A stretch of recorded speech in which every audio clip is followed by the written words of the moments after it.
Hello, my name is Wil Houston and I am a magician who does shows, but also an academic who specialises in the historical side of magic as well as the philosophy and theory associated with it. In my opinion, the best thing about a close-up magic theatre is that it means you get to do the same kind of magic that you might be able to do in a bar or a restaurant. It's sort of hands-on, people feel that they could reach out and touch it anytime they like, but at the same time, the people who want to see it have gone out of their way to see a magic show. In the same way that you don't tend to go and hear someone playing a musical instrument unless you go to a concert, or you don't see a film unless you go to the cinema, I think it's so much better for people to see magic when they've tried to go and see a magic show than it is for them to see it somewhere they haven't put that investment in. So one of the things that's particularly interesting about the German close-up magic theatres is the format seems to be slightly different and perhaps slightly more developed than other places. I've loved working at the Magic Castle in Los Angeles, a private club which features a number of shows, but when you go there you tend not to go to see a particular person, and you tend to watch somebody doing maybe somewhere between 10 and 20 minutes of magic, depending what show they're in. Certainly when I've worked in smaller theatres in England and Spain, it's been fairly similar. Perhaps you have 4 magicians and each one does 20 minutes or so of their magic. At the theatres I've been to in Germany, however, I've been able to enjoy watching people doing an hour-long show or perhaps even a 90-minute show with an interval in the middle. And that gives you all sorts of options in terms of the range of emotions and the tone of the show that you can use. So in a 20-minute show, you really couldn't afford to have a very sad story, perhaps, that brings your audience right down, because you don't then have time to build them back up again.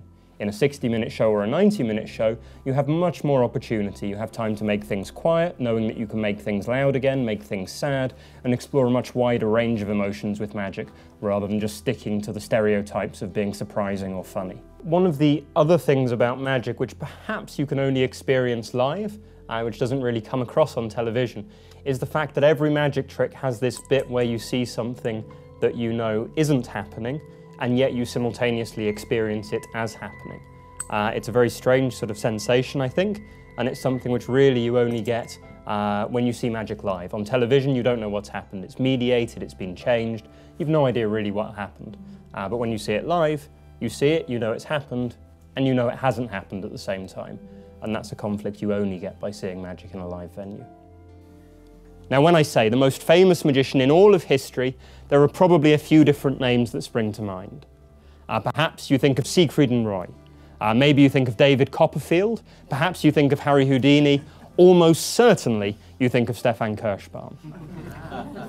I'm sorry to have to say this, and I do hope that the lights don't all go off when I do, but none of those people are the world's most famous magician. So one of the particularly interesting things being here in Nürnberg at the Wundermanufaktur is that it's sort of just a magic theatre, but it's sort of more than a magic theatre. Most of the places I've been to are lovely. You can go there, you can see a show, but that's sort of what it is. When you come here, the venue's full of all sorts of different artworks. You could spend a whole evening just looking around at one wall's worth of paintings and discovering what there is to find. There are little treats and little treasures hidden around in all sorts of nooks and crannies you can discover. There's food, there's music, there's the lighting, there's also the show, and so you're sort of coming into something which is an experience.